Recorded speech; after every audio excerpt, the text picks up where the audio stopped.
They have this preconceived idea of what they want their other half to look like, but they can't even bring that themselves to the table. Flirting as well, the art of flirting, I teach that as well. If you've got a preconceived checklist and you're not willing to move from it, how are you going to meet someone you click with? Hi, welcome to Changing Suits. My name's Val. And my name's Taj. Now, as we come towards a very romantic time of the year, the English calendar, I don't know if they do this in India or any other South Asian country. Do they? I don't know, Taj, do they? Yeah, they do. I think more than us. So, okay, apparently Valentine's Day is a big thing in the whole of the world, which is good. See, communities are very much intertwined in a lot of in our beliefs. Okay, so in that case, we decided to have a very special guest today, who is called Sukh. Now, she is the founder of Some Single Thing. And for all of those individuals who think, oh my God, Valentine's Day is coming, this is the worst day of the year. No, because we've got Sukh here to tell you all the rights and wrongs of what you're doing, I suppose. So Sukh, can you give us a bit of an introduction about yourself firstly, and then your organisation? Yeah, of course. Hello, ladies. Thank you so much for having me today. Of course, yeah, I'm Sukh. I'm the founder of Some Single Thing, and I host singles events for the Sikh and Hindu communities. And also, I'm a date coach. So I actually teach people how to date effectively to find their life partner. So where you are now to where you want to get to, I help you to bridge that gap. Yeah, so that's what I'm currently doing. But it came from the fact that I was actually a matchmaker previously. Okay, so let's talk about that. So yeah, okay. What did get you into it? What's your history?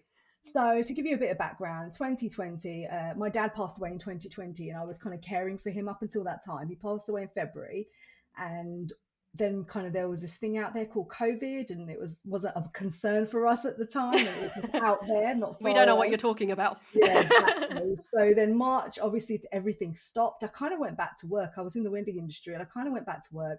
Obviously the wedding industry stopped completely.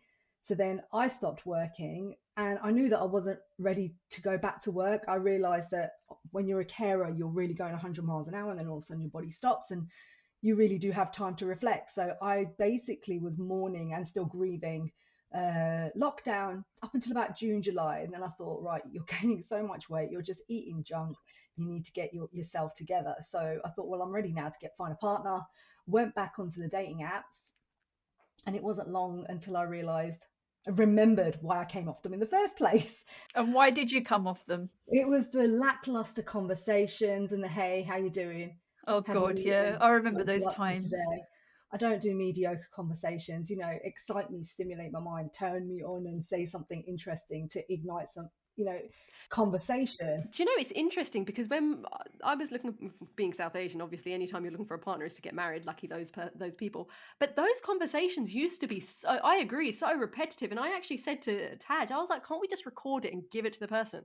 And then we'll see what happens from there, because it's so long, isn't it? Yeah. So one of the dating apps, Hinge, they actually have this thing where you can record your voice. So you can be like, oh, that's a nice voice. And you can You've actually got a really nice voice, actually. That probably worked out quite well. Well, I didn't do it. Well, I actually came off the dating apps, because like I said, there's lackluster conversations. And I just thought there's got to be somewhere out there where people are actually serious about dating and meeting a partner. And then along came Seema Auntie. Yes, good old Seema Auntie. I've only watched one episode, but and Val keeps going on about it. She enjoys it that much. One episode from series 2? No, I've right from the start. From the start. Okay, yeah. So I got hooked on series 1, and then I thought, well, I didn't realize that Western style matchmaking was actually used in Eastern style, so Indian culture. So I found it because I know this style of matchmaking from the Western culture, that you hire someone to actively headhunt for you. So I didn't know that happened in our culture. Hold on. Okay, so that's really interesting because for generations before, it's always been about what do they call the person in the middle? With the vajolla. So surely, isn't that the same thing? Or no, because that's just if you know someone, tell us. Okay. Whereas when you sign up to a matchmaker, you're paying them. It's like recruitment. You're paying them to actively headhunt for you. Okay. So it's not just, if you know someone. It's not like, for example, if you put your name on the Gurdwara list and they'll kind of look the once. And because there's so many people that sign up to a Gurdwara list, they do get lost in there. Before we go on to the matchmaking thing, let's say now how things aren't working as they used to, because now people Vacholle, it just doesn't work. That's right. The old way of doing things and setting people up is just not working how it used to. Why do you think that is? And what was the old way of doing things? So the old way of doing things was, like I said, there was someone in the community that knew everybody within the community. Sadi Korea, inne umr diya, degree kittiya, aa kita, o kita, asi munda labdeya, that kind of thing. So it would be like, jit thonu koi munda pata, please dasde ho tusi. And that would just be like, ik munda hega ya, da da da da da da. And then you just kind of introduce the families. And that was the olden way. You introduce the families, boy and girl meet, jar samosa scenario. Why doesn't that work now? Because it doesn't work now, because nobody wants to be accountable for anyone anymore. Yeah, nobody wants to be accountable. And why is that? Why is that, do you think? Because, you know, divorces are on the high within our community. And I think a lot of it comes down to, you know, boys are independent in their own way. Girls don't want to stand in the kitchen anymore. They want their own careers. And, you know, sometimes that causes tension. I'm not saying it's just that. It's just an angle, you know, or the guys never really wanted to get married, or the girl never wanted to. There's just so many things now, because singles are standing up for themselves. They sometimes possibly end up going into a marriage that they didn't want to in the first place, and then it just causes rifts later. So nobody wants to stay accountable. I think the Vajolla has now changed, evolved, where it is, this is the girl's number, this is the boy's number. We're back off. We've done the introduction. It's up to you to do your due diligence. Don't blame me if it goes wrong, basically. Yeah, exactly. Even now, even that is starting to, has reduced quite a lot, because again, you're right, it's the accountability. Everyone's too scared even to give the number. And then we're in a situation, which you're going to explain out of us out of that situation of, well, where do you find the partner? Because you were always encouraged, especially in our generation, where don't go out with anyone, don't be that sociable. And then all of a sudden you come to the marriageable age after university. Who are you going to get married to? And it's like, hold on, you told me not to be doing that sort of stuff. And now all of a sudden, what's going on? Why am I expected to find the person now? Exactly, yeah. So it is kind of,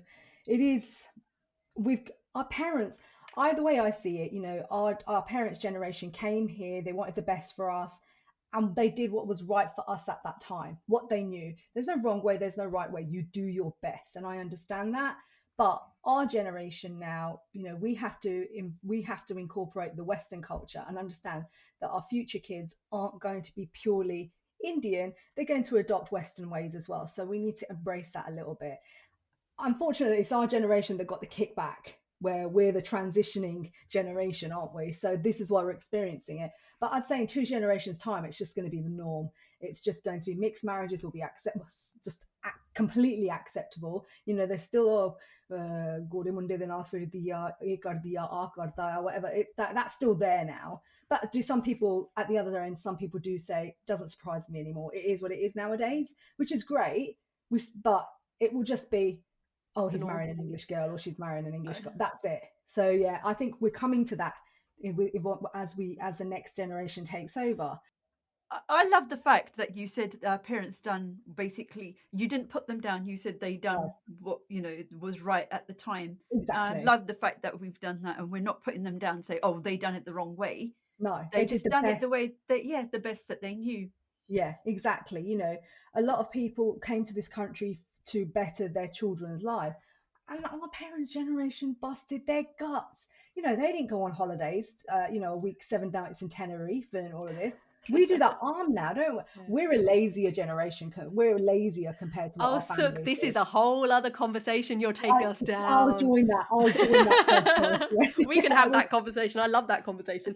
Okay, so catch us up. So you've gone back onto the apps. Yeah, so I've gone back next? To the apps, yeah, and then Seema Auntie, of course, came along. So I started to look for a company that I thought, well, if there's matchmakers, then I might be able to find a matchmaker. I found a couple of companies, but they didn't really resonate with me. You know, if you're going to invest, you want to know that you're getting your money's worth. And I understand that if you give money to someone, they're not going to create a miracle. We're Asians, we expect miracles if our money's going anywhere. But I'm a realist, and I thought, I don't feel I'm going to get anything good from this. The branding wasn't there. You know, when I know I'm going to invest, the website's got to entice me, your branding and everything, and I just wasn't getting that. Okay, hold on. So these matchmakers you were going to, were they from the South Asian, Sikh, Hindu? Yeah. So Sikh, Hindu communities, yeah. So there were Indian matchmakers within this country. So I didn't find anything, and I decided to set something up on my own. And I tried it for 3 months. And we all know how Indians love a freebie. I just put it out there. I'm practicing matchmaking. If you'd like me to fix you up, fill in this form, da da da. And then, yeah, like I say, Indians love a freebie, ladies. I had hundreds of people apply. Oh, And really? I had, I think after 3 months, I had about 300 applications. So every Wow. time a new application came in, it was very manual. And it was very manual, that I had a spreadsheet, and I'd remember the conversation I had with them, and I was like, oh, I think she might be a match. And as it's free, you never know. So I was just exchanging phone numbers and things like that. And then at the end of the 3 months, I thought, well, I think about 10 went away matched and still chatting. So I thought, okay, 10 out of that is good. But Yeah. in reality, I wouldn't be matching that many people in one go anyway. So I thought, right, let's train to become a matchmaker. So I joined one of the top matchmakers in London, an English matchmaker, and I learned the art of matchmaking, how to actually work behind the scenes, the software, how to network, all Oh, of this there's a kind of thing? I didn't know. I was going to say there's a whole thing. yeah, it's Cilla Black, you mean? That yeah, kind of yeah, intense yeah. stuff. Yeah, so it was really good. I learned so much, and there's a matchmaking community out there where we actually cross match with each other. So, we don't just work on our own books. We work with each other, because ultimately we want to create love with our clients, and our job is to find it wherever we can. So if my client's date is on another matchmaker's books, we're going to discuss it, because ultimately we want success, right? God, this sounds exciting, doesn't I it? know. Not where I I thought it was going to go down. was going to say, I've got so many questions. I don't even know where to start anymore. Okay. All right. Firstly, when you started charging in that case, did it go from 300 down to? Yeah, so from 300, I was an elite matchmaker, shall we say. The charges it wasn't cheap. Yeah. So, when This you're is a paying, life partner. You are making someone's life. I don't think. yeah, Yeah. Fair enough. exactly. So, I am working on your behalf. I am thinking of where I can go to meet your kind of girl or your kind of guy. I used to go to networking events, put my details out there. So I had something called a black book, like a passive. So you could join that for free. So, for example, if you ladies were looking for a guy, but you didn't want to pay for my premium service, you could still join my black book, and I'd get a ping that, okay, Taj has joined, Bal has joined. And then I'd think, right, well, do they match any of my clients? And if one of you matched my clients, I'd interview you. So I'd get to know you a little bit better. And if I felt, you know what, it could at least be worth a coffee date, I'd say, look, there's this guy I'm working with right now. He's like this. What do you think? And you could say, yeah, okay, you know what? Send him my profile. I'd send my client, your profile. If he says yes, I'll introduce you both. And then on email, leave it to you to plan a date. But I'm on that, I'm on it, I'm monitoring it, and need to make sure you make your date, need to make sure you grab that coffee, and I follow up with you both afterwards. If it works, great. Okay. If not, I don't then think me and Bao have been so quiet. We're so I know. we're Oh, like, okay. I'm like really drawn into this. Amazing. Okay. Question on that. So, if you were to see someone that's on your black book, what would make you think, okay, that person and that person match? Because when I met my husband, lucky him, it was a case of you need to have the click. Not is it yeah, called the click? the Is that what spark, that the The spark. spark. Yeah. Yeah. Okay. What is the spark? Wait. What is the spark? I Yeah. don't think that spark really exists. It's all Oh. about creating that. Relationships are basically you enjoying each other's company and knowing you'd like to meet again or see each other again repetitively. That's what relationships are. Knowing that, you know what, I loved hanging out with this person. Just concentrate on that. Don't think, okay, well, he's 6 foot tall, he drives a Mercedes or whatever nowadays, and his potential. Forget all that. His car could be on hire. It could end up going tomorrow. His height isn't going to raise your family. His money could end up going. It just doesn't matter. Yeah, just concentrate on, am I having fun with this person, and would I like to meet them again? But do you get people coming back saying, yeah, because there's some schools of thought that would think like that, but there's other people that would think materialistically. How do you deal with that? Yeah, migraine coming on. That is how I transitioned into coaching, because I Okay. realized a lot of people I did match quite a few people. I was matchmaking for approximately, I'm going to say, a year and a half. And in that year and a half, I had about 40 clients. And out of those 40, I matched about, I'm going to say, 15 to 20 of them. That's Oh, wow. quite a So, bit. yeah, Wow. yes. And it was very hard. It's not easy. You are going up against them and re-educating them. But what I actually realized was I was coaching them with a lot of undoing a lot of work, that the conditioning. So it was the things like, oh, for example, oh, I just want a judge guy. I don't work with cast. And I said, can I just ask why you only want judge? And they'd be like, oh, because my parents want it and it's just easier. But what would you like? I'm not saying go against your parents. I'm saying clearly you're saying that with a dull face and it doesn't light you up or make you happy. So what is it that we need to do to get you to a place to be happy and understand what you're looking for in a partner? Would you get any backlash from this? Like, because I did have people turn away from it, and that's okay because my service isn't for them. That's fine. Yeah. I haven't had people coming at me, hating at me.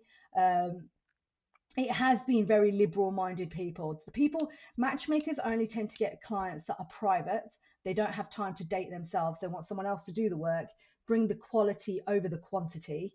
They don't want their faces on apps.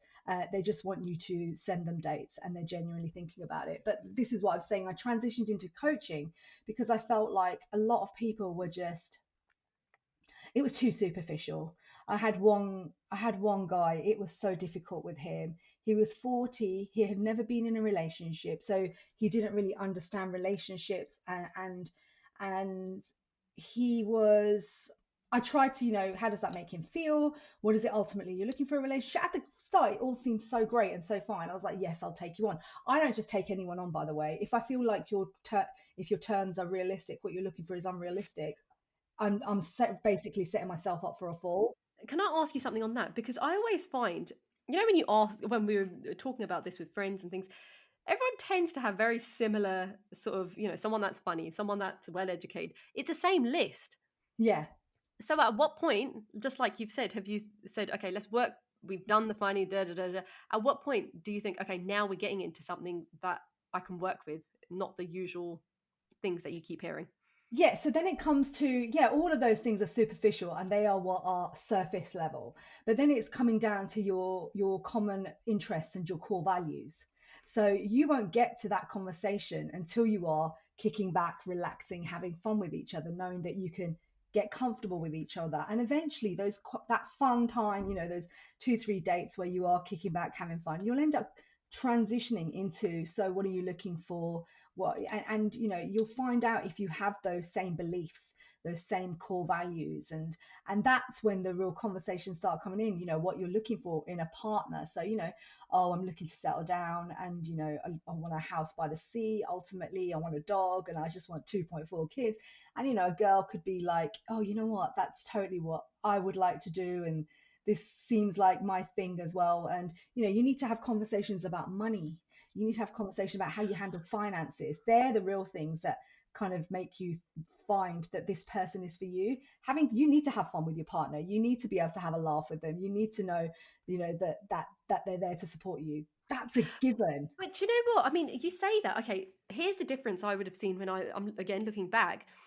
With someone that's not from the South Asian community, I get that you'd have to wait 3-4 conversations. But I remember when I'd go into talking to someone, I remember the first conversation I had with my husband. I'm like, so what's wrong with you? Why are you not married? Something that was literally wow, the sledgehammer. Right? But surely, do you not find from, I don't know if it's changed, but within the South Asian community, it has to be a lot more direct because there's a bit of more of a aim, there's a purpose to this conversation. But this is what I'm saying. Why are we putting pressure on it? Yeah. Fair enough. Why are you putting pressure on it? Because your parents are putting pressure on it. Exactly. And that is what we need to undo. That is the work we need to undo. That is the work that we totally like. I get it. You're there to find a partner. Everyone's ultimately trying to find a long-term partner, no matter what your race, religion, or creed when you're dating. But it's just we have been conditioned to be like, okay, so do you want to live with your family after you get married? I hate that conversation. Yeah. That conversation is ridiculous. Do you not find? Because when someone asks you, I've had this conversation before. I've got a lot of opinions on this subject, by the way. I'm like, no, this is how it should be. Why would a guy ask the girl, do you want to live with my parents? I mean, I don't know them. I've never lived with them. I mean, if they're pretty nice people and they're making me roti every day, I'm not complaining. Yeah. So why do they always ask that question? It's such a strange the other way as well, that girls will be like, I'm not living with the in-laws. So it's not just about guys asking, girls telling as well. And this is the preconception, what we've been brought up, and how we think that it is going to be living with Yeah, and I think, parents nowadays, they do need to relax. I think they are a little bit more relaxed now and a lot more understanding. But it is because we've been conditioned to be like, yeah, this. I've been hosting singles events, and I'll have a girl. I've had a guy that's a divorcee, and he's still young, mid-30s, really nice, good-looking guy, and he's only been to one event, but he's kind of been dabbling with other events as well. But he sat opposite a girl, and he was divorced. She told him, and he said, never have I wanted the bell on the speed date to ring so quick. Just because he's divorced, he wasn't for her, so she just shut down. She Oh didn't have dear. the courtesy to even just chat to him for 5 minutes. Oh my that's rude. God, That's that's really rude. horrible. That's rude. And And divorce that's is so why, common these days. It's like, yeah, okay, divorce you don't next. want to be with a divorcee, that's fine. But if you're acting like that at a singles event, that you can't be respectful, Yeah. that's why you're single. I'll be quite frank. That is why you're single. I was at an event last week, and this guy turned up really late. He wasn't apologetic at all. I tried to slot him in to the mojo of the dates that were already happening. As soon as I checked him in, he goes, right, I'm off to the toilet, had to come back. And then he goes, I'm going to the drink. I went, look, order your drink. Can you please sit down? I'm trying to get you to make the best of this event. But then he obviously didn't want to do it. That's why he was doing that, right? Then why bother turning up at all? He Or was he turned up nervous? halfway through.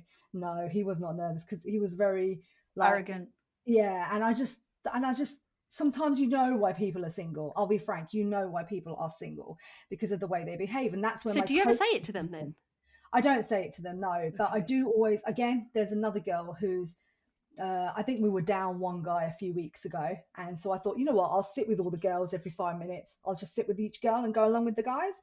And there was one girl, I was like, how are you getting on? And I'd seen her before previously at my previous events. How are you getting on? How was Christmas? Were you dating? She's like, you know what, Sukh, I don't really waste my time unless you fit my checklist. I'm not going to go on a date with you. And I was like, but don't you? And she was in her 40s.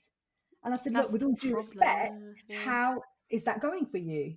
But And aren't people getting married later and later nowadays? So yeah, but if 40s you've got a isn't. preconceived checklist and you're not willing to move from it, and you're not even going to entertain a date with a guy because you've got this checklist, how are you going to meet someone you click with? Then what did You know, she say? She was like, no, Oh. I already know what I'm looking for. But if you know what you're looking for, and she hit the nail on the head as well. This is something I teach in my coaching. He's not going to be at a singles event. Okay, no, that's good. You found out he's not going to be at a singles event. So why where's was he she going to there? be? Yeah, I think she realised then. And she goes, I think I've just realised today. And I go, that's really good that you've realised that, and I'm happy for you. But where is he then? And she said, I'm not too sure. And I do an exercise with my clients where I In your figure out. dream. No? Yeah. What's your exercise, Sukh? So Tell I us. have this exercise. Just imagine your avatar.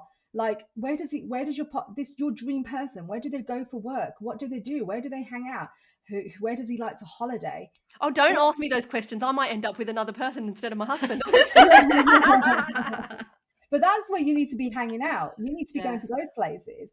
Oh, if your guy hangs out at, I don't know, any of the top London bars, but if he goes out for drinks there as opposed to the local Wetherspoons, you need to be hanging out in those places. Mm. And meeting and mingling with those people in those places. Flirting as well, the art of flirting, I teach that as well.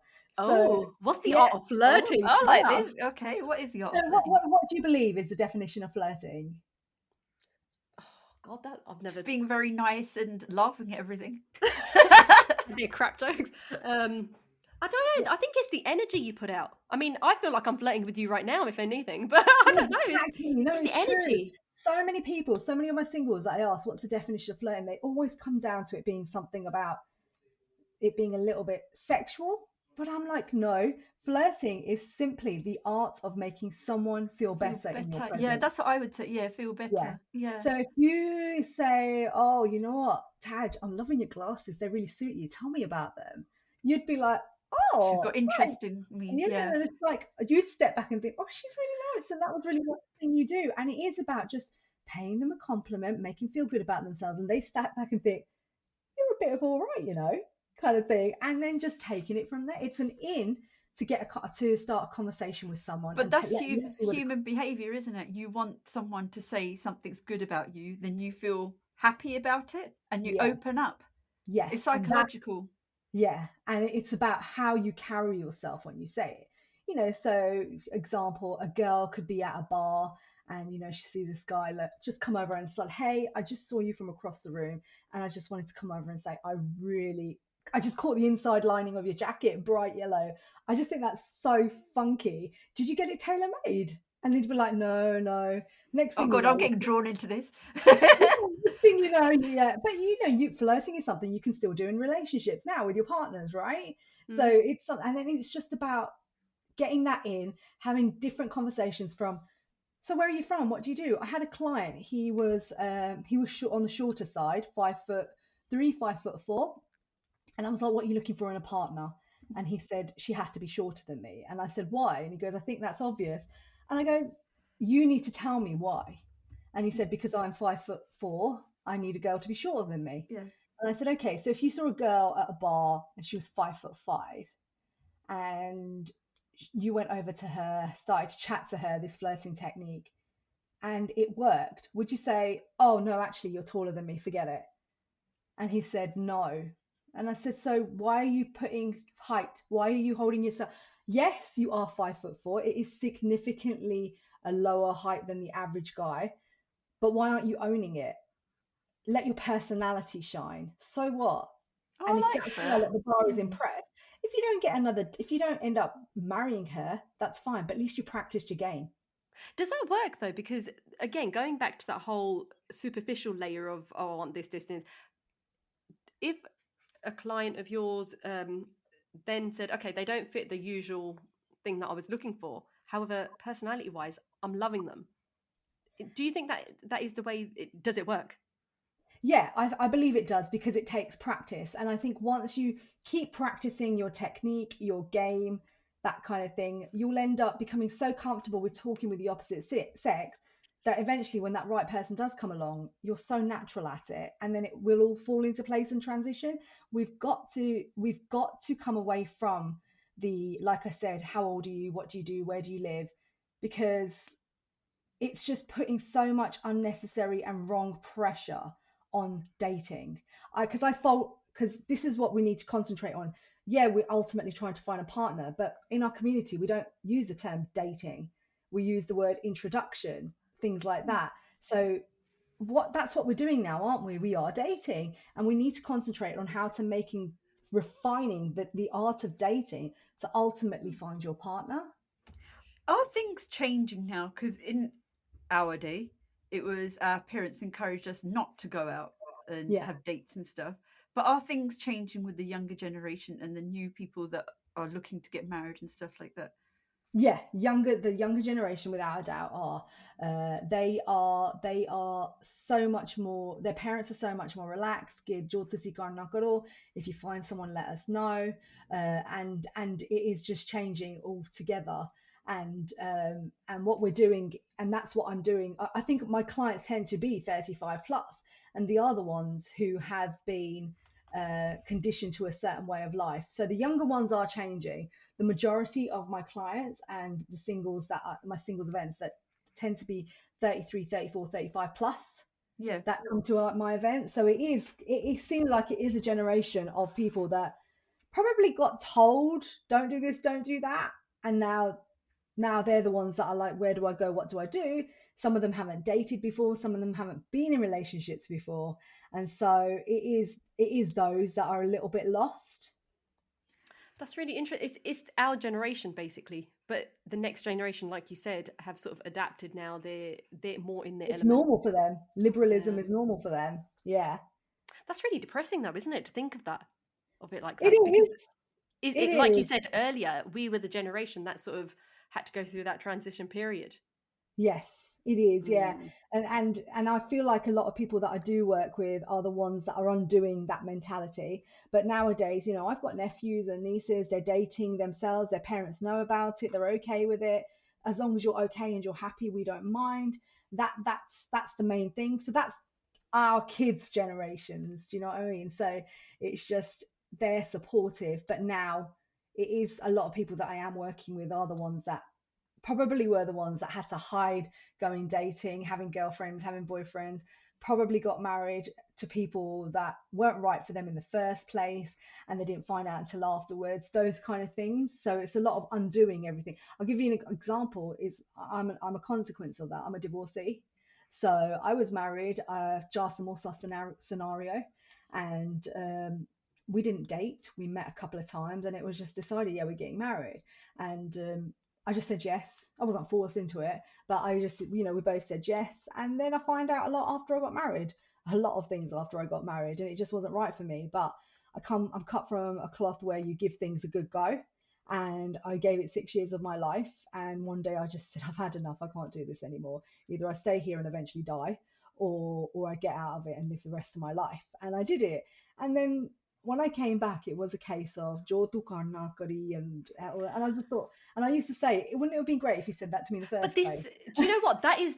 But that is a very common story that you hear, though, and I Yeah, can see it even with.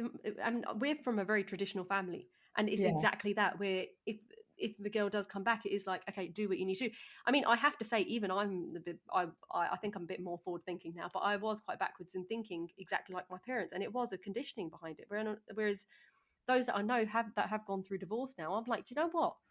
Just enjoy yourself. yeah, Life's too short, exactly. Yeah, right? exactly, totally. That was basically what our parents knew, and they didn't know any different. And same for us. And now, like you're saying, we're learning the new way of things, and we've learned from our mistakes. So Yeah, again, I don't think it's anyone's fault. It's just learning and evolving. yeah. Because have you guys got kids? Yeah. Yeah.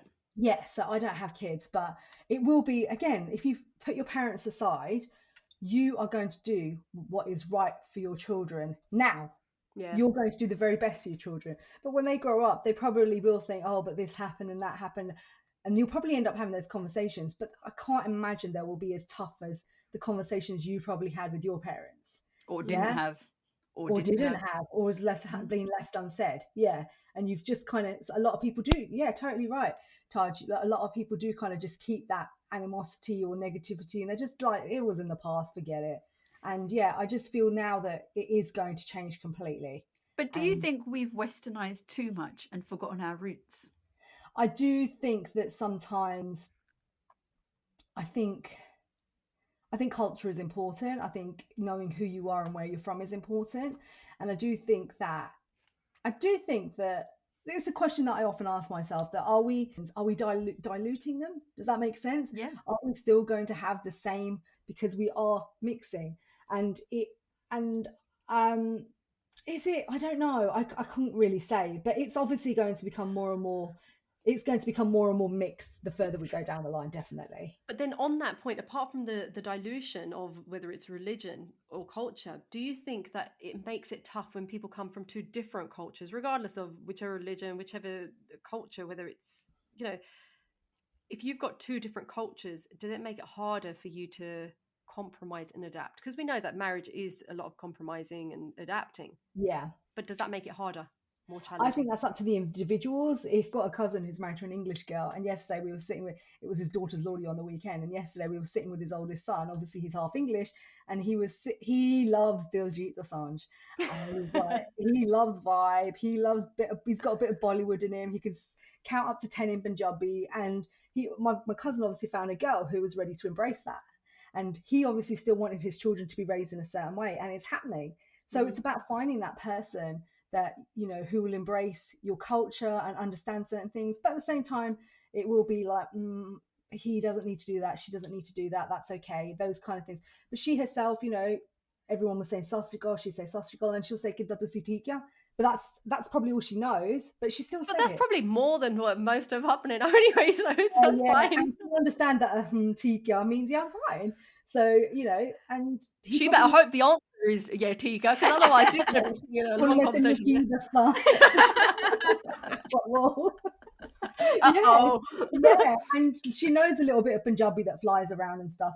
And he obviously wanted someone like that, and he got it. So it's about you knowing what you expect your partner to embrace from your culture or from your religion, and it's about finding that happy medium between you both, isn't it? So I think, yeah, as long as you can both agree to what your boundaries are and what you're willing to do for each other, it's going to be harmonious. It's about having that communication. It comes down to the same thing about learning about each other's ways of spending, each other's ways of living in a home, embracing each other's values and values as well. That's just as important. And religion, if that's going to come into it, yeah, what I'd like this from you, I'd like that from you. You don't have to do this, you don't have to do that. As long as you're both on the same page and you have that communication before, it's definitely going to be a harmonious relationship without a doubt. But do you not also think that even though a lot of people, and a lot of even within our own generation, were dating, whether our parents knew about it or not, that's beside the point, but they did have a lot of these conversations, and then when they got married, but if it ended up in divorce even then, what's the issue then? Because they're covering all of the things that you've said, but then where's the issue after they've got married, and why has it ended in divorce? I can't tell you that, can I? Because that's Is that probably fair enough? that's a bit too, yeah. Why would I don't know. I mean, I just think as long as you've given it your all and you have tried, it's not that as first hurdle. I can't do this anymore. I used to work in the wedding industry, and I found out about this girl. They got married and they're about to cut the cake, and her mother-in-law tried to put cake in her mouth or something, and they hadn't done something, and she turned around and said something to her mother-in-law, and the groom, I heard this story. The groom got up to the stage and said, "Excuse me, everyone, just want to let you know this marriage is not happening." And Oh my God. yeah, I am not marrying this girl. He'd already married her. It's like, I'm not going to be with this girl today. So obviously everybody saw there was a kerfuffle there. So What did she say to the mother-in-law? I don't know. It was probably a certain way. She probably wanted the cake cut or something. The daughter-in-law, the bride. It's cake. It's this damn cake, yeah. And he just said, "There's no way." And that's like up until the day everything's fine, and for that to happen, he stood up for himself and thought, that's not on how you do that. So you just never really know what can happen when. But yeah, as long as I think you give it an honest, hard go and you've exhausted all possibilities, then it's fine. But if you're just like, well, I told him I wanted to buy a house and he's not bought it, so I'm leaving, that's just like, well, can you afford a house yourself? No. So why are you expecting him to afford one? Just an example, right? Yeah. So yeah, and that's another thing as well when it comes to relationships. I find a lot of people that have come through are a lot of girls that do come through, and guys, they have this preconceived idea of what they want their other half to look like, but they can't even bring that themselves to the table. So yeah. I mean, interesting. I had a 5'2" girl said she was looking for a guy no less than 6'2". But do you know what? I actually get that because it looks really cute when you have that. I mean, I've had this conversation. No? But that's just aesthetics, isn't it? He could like, and I just said, can I just ask why? Because you're dismissing a lot of guys there, at least up to 5'6", 5'7", and this was in lockdown days. She just slammed her table, leaned into the camera on Zoom, and just went, "Anything less is just not masculine enough for me." Oh my God. And I just thought, if that's your attitude, I can't work with you, because I'm going to be hearing a lot of other superficial things along the way. And I'm just not going to fulfill your expectations, because that is not how I work. I'm not going to find someone like that. I don't work with people like that. I would rather, this is why I transitioned into coaching. I would rather that you understand what you need to be looking for in a partner and to live a fulfilled relationship, that put a profile in front of you and you don't even know what you're looking for. What a waste. Yeah. This is a whole new way of looking at relationships. It's really opened up things. But I have to say, I mean, through this conversation, because when we started this conversation, I was like, okay, so matchmaking, I get that. And this is a whole different thing where you're saying coaching, but I get why it's gone towards coaching, because, hey, the South Asian community, it needs a lot of coaching, let's be fair. So you've done the perfect business transition there. Yeah, and it is still new, and still people do dismiss it and don't understand it. And because, again, it's not cheap, it's an investment. But you'd pay thousands of pounds to go to a business coach. You'd waste 50, 60 pounds a month on a gym membership that you're never going to use. But when you come to me and think coaching, well, that's a bit much. But hold on, this is investing in your life as well. But it's about explaining it, though, because when you started off and said coaching, I was like, okay, let's hear this out. And it completely makes sense, because it's all of these taboo topics that we keep on talking about, trying to raise awareness, and you're doing that through your coaching. Yes. And that's the whole point of it, right? Like, what you're talking about is your conditioning from your parents. We're well aware of that. Yeah, I had one client. I didn't match him in the end because he kept changing the goalposts. he was one of those guys. He said, I'm looking. He worked in the city. He was from Birmingham. He worked in the city, really good job, director, hung out at these swanky network events in Mayfair and whatever. But he just said, he goes, I'm looking for a jot girl. And I was like, okay, cool. Can I ask why? And he said, it's just easier, Sukh. You know, it's what my parents want for me. And I was like, okay. And he said that really like that, really deflated. I was like, okay, cool. As I said, I don't work with caste, but I could tell from surnames that there were some girls that were already judged. So I just went with it. I never mentioned caste. And I introduced him to him. They weren't a match. He went on a couple of dates. And then after that, he goes, you know what, Sukh, I've been thinking about it. Can we just open it up to Hindu Punjabi and let's see what's out there? And I was like, yeah, fair enough. And then, you know, I introduced him to a couple of Hindu Punjabi girls. And then by the end of it, because he was so confused in what he was looking for, I think he went on a journey with me as well. He goes, look, Sukh, I know you've not introduced me to anyone. I've not gone away in a relationship or dating, but that's okay because I've learned so much talking to you in these last few months about why I'm limiting my beliefs and why I'm limiting myself on certain things. And he goes, I did sit down with my mum and dad, and you know, I live on my own in the city. I do want a relationship, and I do meet girls that aren't Sikh. And sometimes I think, you know what, you're quite nice, even English girls. And he goes, I always just hold back. And he goes, and I always think, what if she was the one? And I just dismissed it. So he goes, I've come away from this experience understanding that I am being too hard on myself. I need to relax a little. I need to come away from my checklist, all because I want society to be happy. And he said, and he just goes, I just want to find someone myself. And he goes, so thank you for realigning. And he goes, you know, my parents are cool with it. And it turns out they weren't that stressed about it in the end. So it was just, but this is the conversations again. It's yeah, again, you mentioned the same thing. We always hear the buzzwords. That me and Taj sort of moved back as soon as you said it. I need to move away from what society wants because it's the same thing every single time. yeah, But it's also that communication that he's opened up with his parents, where yes, you think that other person wants this, but in all essence, it's actually not. And yeah, that's the stress you've been putting on yourself yeah. for all of these years. Yeah, they go, we just want you to be happy, whatever it may be, as long as she respects us, as long as, you know, you're happy. That's all that matters. They go, ultimately, yeah, we'd love you to be with a Punjabi girl, but if it's not, it's not. That's okay. Just be happy. Yeah. How And does that make you feel? Because he's I now feel a like I whole want to, different outlook of life. And that's sometimes I feel beautiful. like, It's even better than the mad. I mean, it's a journey, isn't it? That you've Yeah. changed someone's yeah, life like that. sometimes I feel like I want to cry.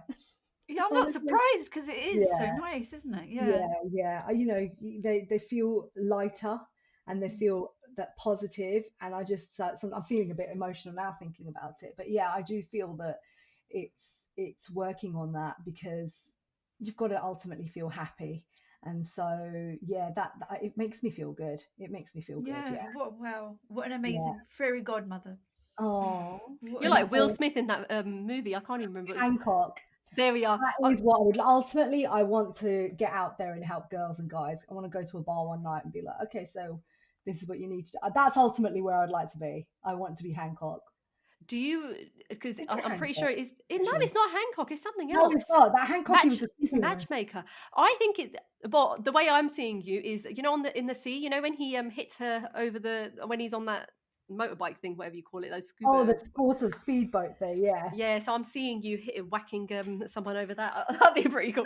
Anyway, just okay. So as we come to the end of this podcast, if you've got a client that is very new, okay, no, let's someone from our generation who hasn't had the best of luck finding someone. What advice would you give them? I would say stop, take a breath, and just relax. Don't be so hard on yourself. And just, I would actually say to them, just enjoy the process of meeting a partner. Don't put pressure on meeting a guy or a girl. Just concentrate on having fun and simply thinking, would I like to meet this person again? And if I would I like to meet them again after that second date? Don't think about, well, all those materialistic things, and keep a positive outlook, because I do see a lot of people that come in very negative. I had once, sorry, I'm going back to stories again, No, but again, go for it. We I had love a it. Like girl, it. I had a girl once that just literally logged on and she was like, Sukh, I don't know why I'm single. It was just no hello, how are you, or anything. It was just, Sukh, why am I single? I don't know. Can you tell me? I thought, I don't even know who you are, but if this is how you carry yourself, we need to undo that work. So it is about, you know what, own it. I'm single, I'm probably late 30s, early 40s, but I'm happy, I'm healthy, I have a great family. And if you show that to the world, if you show that you're loving life, your face is going to light up and people are going to want to get to know you because of your vibrant energy. So stay happy, stay confident, love yourself, and that will show. And when that shows, that glows, and then people will notice that and want to kind of gravitate towards you. And you are what you practice, because every time you talk, you smile and you give off a lot of good energy. I was thinking exactly that. I was like, you're glowing as you're smiling, talking. you make me smile. Yeah, you're giving off a lot of lovely energy. Oh, thank you. That means a lot, ladies. That was a side note, but I was thinking exactly that. Yeah, you have to practice what you preach. So even with my dating coaching, I've been applying it myself. And because of my own coaching, as I trained with it, I thought, I can't just go out there and just say, you need to do this, this, this. I need to know that I've done it myself. And everything I've done that work on myself as well. I am still single, but I think I'm owning the fact that I'm not investing time in it now because I love helping others. And that's okay. As long as you own it. You can't just, that's the other thing as well. You can't say I'm trying, because I am trying, because I'm going on all the apps and I'm turning up onto the single events. But if you're not using the apps properly, if you've not got great conversation, if your photos are just Snapchat filtered and you're just writing no time wasters, please, that's not you trying. You know, if you're turning up to every singles event but got no personality, that's not you trying. That's you turning up. That's you showing up. But that's where I come in to refine that game, to show you what kind of photos you need to have, what you need to write in your bios. So even in my dating coaching, I will work about how you should be carrying yourself in a dating app as well, where you should be hanging out. So all of those things, it's all very well showing up, but how you show up and how you deliver is more important. Your delivery is more important than showing up. That's so interesting. That is really interesting. What you put out there is what you're going to get. That's what exactly. in essence, what you're saying. Yeah. Thank you so much for your time today, Sukh. I've learned a lot. I mean, like I said, I might reassess now. But I'm only joking. Sukh's going to listen to them and be like, what the hell's going on? Thank you so much for your time today, Sukh. And I wish you the best of luck. And I will let anyone that I know, because I've got some friends as well, know about you, because I think it is a whole other way of thinking with just the way that you've explained it today. Thank you so much, ladies. I really appreciate you reaching out as well. I've had such fun. It's always nice to have a natter over a drink and just put the world to right. Right? Exactly. Lovely. That's goodbye from me. And goodbye from me. Follow us on Instagram and Facebook, changing_Sukhs, and subscribe so you never miss an episode.